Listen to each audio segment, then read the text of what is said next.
નમસ્કાર, હું આપની સાથે પ્રિયા નાયક. આપનું પ્રાચી ન્યૂઝમાં સ્વાગત છે. અમદાવાદ શહેરના લુણસવાડ વિસ્તારમાં આવેલ ખાટુશ્યામ મંદિર જાણે 11ના દિવસે ભક્તોનું માટે ભક્તિનું મોટું કેન્દ્ર બની જતું હોય તેવું લાગે છે.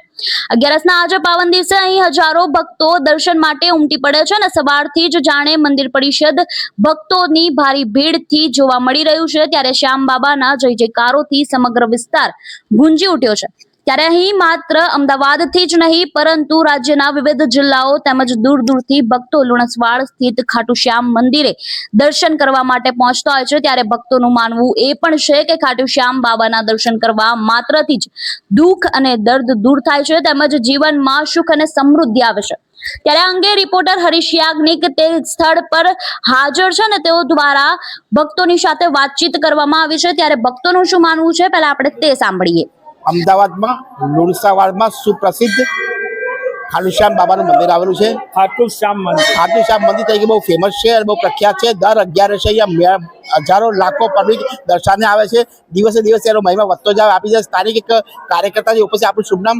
સંતોષ છાવછરિયા, મંત્રી શ્રી. આ મંદિરનો મહિમા શું છે, આપ શું કહેવા માંગો છો? આની મહિમા બહુ ઊંચી છે. આ શ્યામ ખાટુ સિક્કર પાસે ખાટુ ધામ કરીને છે. ત્યાં મહાભારતમાં આ કૃષ્ણ ભગવાનને શીશનો દાન આપ્યો છે.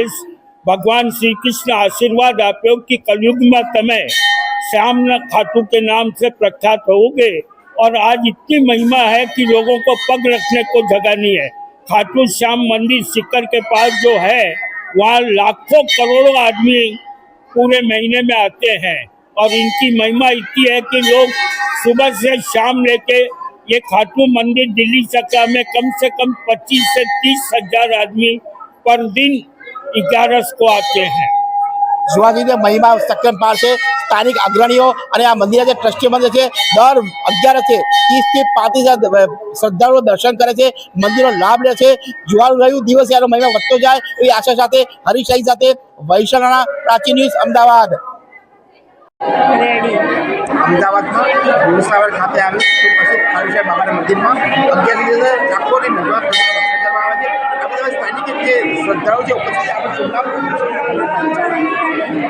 આપ કેટલા વર્ષથી આવો છો? કેવું લાગે છે આપણે દર્શન કર્યા પછી? દર્શન કર્યા સારું લાગે છે. દર્શન કર્યા પછી અમે જોડે રહેતા હતા તો અમને ખ્યાલ નહોતો કે ખાટુશ્યામનું મંદિર છે.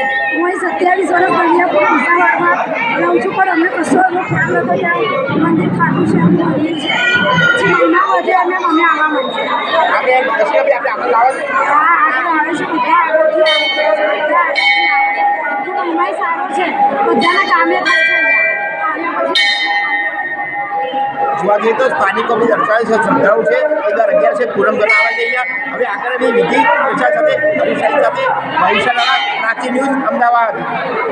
તો આપણે સાંભળ્યા ઘણા ભક્તો દર મહિને નિયમિત રીતે 11 અહીં દર્શન કરવા માટે આવતા હોય છે અને ભક્તોના જણાવ્યા અનુસાર ખાટુશ્યામ માટે તેમની જે શ્રદ્ધા છે તે ખૂબ જ અડંગ છે અને તેઓને અહીં આવીને શાંતિની અનુભૂતિ થતી હોય છે. ત્યારે 11ના દિવસે મંદિર સંચાલન તરફથી વિશેષ વ્યવસ્થાઓ પણ કરવામાં આવે છે અને ભક્તોની સુવિધા માટે લાઈન વ્યવસ્થા અને સ્વયંસેવકો તેમજ સુરક્ષા વ્યવસ્થા પણ ગોઠવવામાં આવે છે. ત્યારે દર મહિને 11ના દિવસે થતી આ ભીડથી આસપાસના વિસ્તારમાં પણ જાણે ધાર્મિક માહોલ જોવા મળે છે. ત્યારે આપનું આ ખાટુશ્યામ મંદિરને લઈને જે ધાર્મિક આસ્થા છે તેને લઈને આપનું શું કહેવું છે અમને કમેન્ટ બોક્સમાં આપના મંતવ્યો જરૂરથી જણાવજો. તેમજ આવા વધુ સમાચાર માટે અમારી ચેનલને લાઈક કરી લો, શેર કરી લો અને સબસ્ક્રાઇબ કરવાનું ભૂલતા નહીં. નમસ્કાર.